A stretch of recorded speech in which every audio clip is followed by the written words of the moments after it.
This is Rick from For Community, creating community spaces so you can connect with others and also with God. I grew up in some shady neighborhoods in Scarborough, and I learned a lesson about nice things. If you wanted to keep a nice thing as a teenager in my neighborhood, it needed to look ugly. So I rode the ugliest bike I could find, and the beauty of it is it never got stolen. It worked really well. It got me from A to B, and I loved it.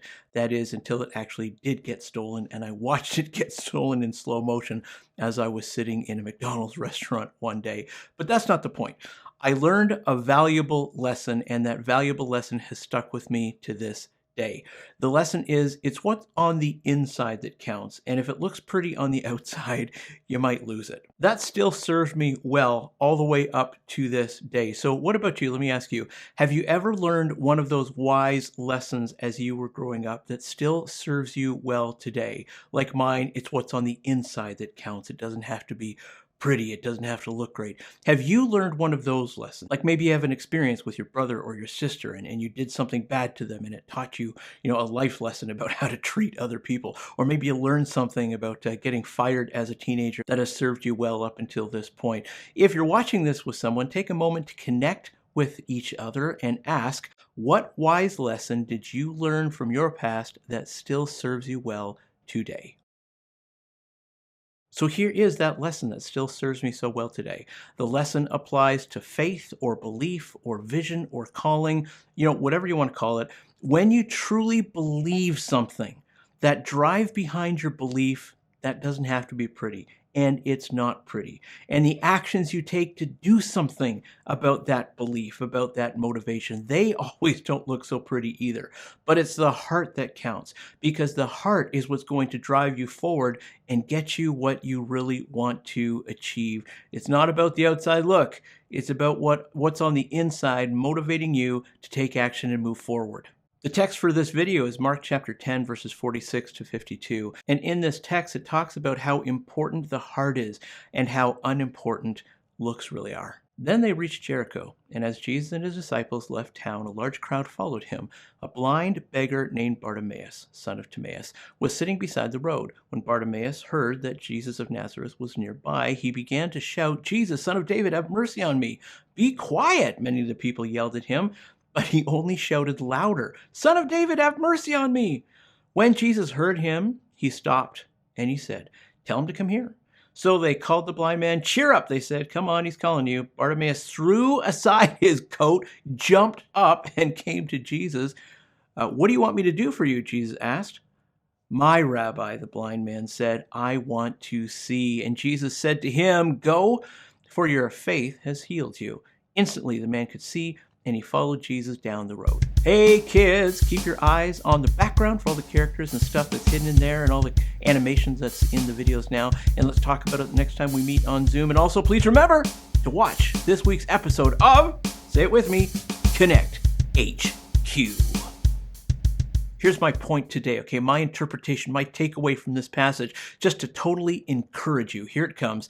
Faith looks ugly on the outside, but it looks beautiful on the inside. When I started For Community, it looked like a mess of circles on a page with a little disconnected idea here and there and there. I was all alone in my basement, praying for a long time, poring over the Bible for a long time, and it was just an absolute mess as I was pouring myself over the Gospel Mark. Today, however, it looks like a team of people working together to shape it and grow it to move forward. And I love how it looks right now. And I love the teamwork and I love what we're doing together. It looks better now. When it first started, it didn't look so good. And I mean, we've still got a long way to go. I get that, but I'm just saying it looks better now than when we started. Okay, now you believe in something too. Maybe you believe that finishing a degree is going to help you get ahead, and now you're exhausted all the time while you're studying, and it looks really ugly right now. It's okay. In the text, this guy named Bartimaeus believed something, and his faith looked ugly on the outside, but it looked beautiful on the inside, and it totally changed his future. In this video, I'd like to share with you 3 big ideas about faith that'll help you get ahead, but these are things that you may not instantly think about when you're thinking about belief and faith and that drive inside of you that moves you forward. Here's the first big idea. Real faith looks like real inconvenience. Faith is downright inconvenient. I mean, look at the text. A blind beggar named Bartimaeus, son of Timaeus, was sitting beside the road. And then the text goes on to say, "Be quiet." Many of the people yelled at him. My oldest daughter and I are watching WandaVision and having a really great time together. We're really into it because we really like trying to solve the puzzle and try to figure out the mystery. We're so passionate about trying to solve this puzzle out that we text each other and text each other and text each other all through the week, interrupting each other's schedule while I'm working or in my studies when she's in school. I'm a bad dad that way. We just keep on texting each other the ideas. And while we're watching the show together this week, my wife decided that she wanted to watch it together with us. And she tried to sit down an episode and she just looks at us like we're crazy. And you're like, are you two always like this? Don't you annoy each other? So in the words of the immortal Stan Lee, we are true believers and our faith looks downright inconvenient as we're interrupting the experience for my wife. That's such a simple illustration for us to see that faith looks really inconvenient. When you believe in something, you're moving forward with the idea, it looks downright inconvenient. The kind of inconvenient that we just don't like. So let's remember something about the Gospel of Mark. Mark could have put this story anywhere he wanted to, and he could have used any other story at all because there are a lot of other people walking around that Jesus was doing miracles to and for and with. But this story lands right here, I think, because Mark is trying to be intentional about teaching us something about faith. This story joins together with the other two stories that come after it to teach one lesson on what faith looks like. So right here, when we're talking about faith, we're seeing someone that we really, really don't want to see. And this is part of the point that Mark is making. We don't want to look at this blind guy sitting on the side of the road. We don't want to see the poverty. We don't want to see the disability. We don't want to smell the street smell on the guy. We may even be a little judgy of this guy, blaming it on his lack of motivation or saying that he did something stupid in his past to make himself blind. We can be heartless and apathetic like that if we want to. We don't like how this looks like. I was pastoring in Toronto for a bunch of years. And while I was pastoring Toronto, I passed a lot of homeless people. I mean, it's a diverse city. There's rich people walking down the street and poor people walking right beside them. There's homeless people laying on benches and us more affluent people walking right beside them, not stopping. I passed a lot of this and a lot of diversity. There are some things that we just block in order to stay sane and keep moving forward. There's so much happening all the time on the streets that we normalize things that would actually sadden us. That's what's happening in the text here. I'm just requesting us to be real and notice what Mark is trying to highlight in this story, okay? This is what Mark is presenting in the story. Blind Bart is someone that is being passed over, ignored, and genuinely not wanted around. That's the point that's being made in the story here. People are literally rejecting him and telling him to be quiet. That's the setting that's happening right here. Now, please don't miss the point here that I believe that Mark is trying to make. Real faith looks ugly. Real faith inconveniences people. It inconveniences you when others have it. It inconveniences others when you have it. It disrupts normal life. It doesn't look like people in suits and dresses. It doesn't look like perfect teeth or sound like perfect voices or smell like roses. And it's not experienced as someone whose life is fully all put together in a nice, neat package with a bow on top of it. Real faith can be messy, it's chaotic, it's disorganized, it's totally unattractive, and this is the norm. Faith is a real inconvenience for the others around us. And for you, also, if you have it, because it interrupts your life too. It's disruptive, it's intrusive, and it is life-changing. Faith is ugly on the outside. Is it always ugly? Well, no, it doesn't always have to be ugly. And of course, as we grow, faith changes us and changes, who we're becoming and how we present ourselves. So why am I saying here that faith looks ugly? This is so vitally important because right here in the text is really important for us to see it this way. The next scene is going to show us a different side of faith that looks pretty on the outside but ugly on the inside. In this scene, we're seeing a faith that looks ugly on the outside and pretty on the inside.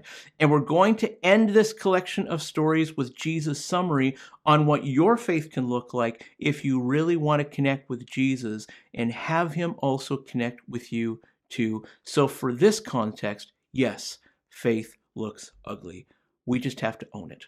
Why is faith so inconvenient? Because real faith looks like real stuff. Real faith generates behavior, generates activity. It makes you do something, and as you're doing something, you're bumping into other people as you're doing it. The text says, he began to shout. He only shouted louder. He threw aside his cloak, jumped up, and came to Jesus.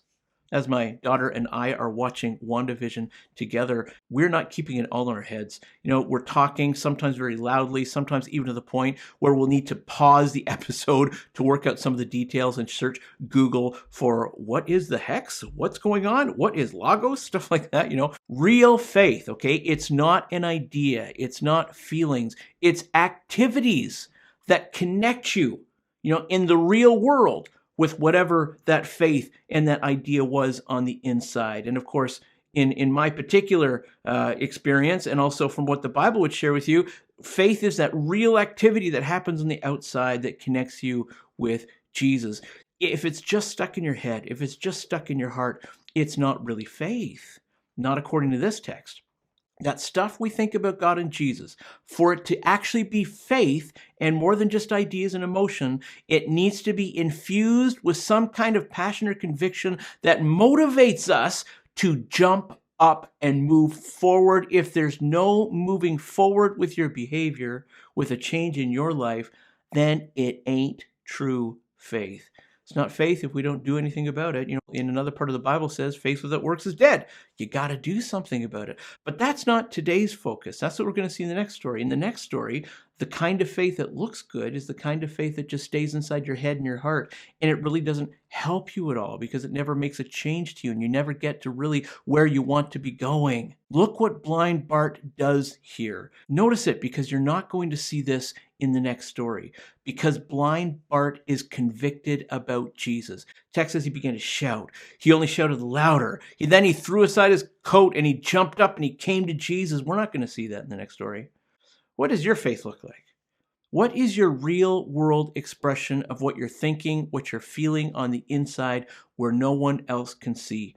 That stuff has got to come out.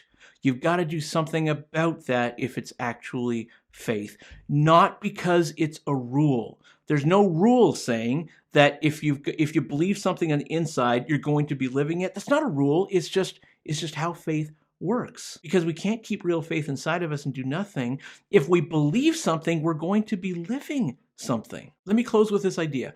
Real faith looks like real connection. The text says, tell him to come. Does your faith look ugly?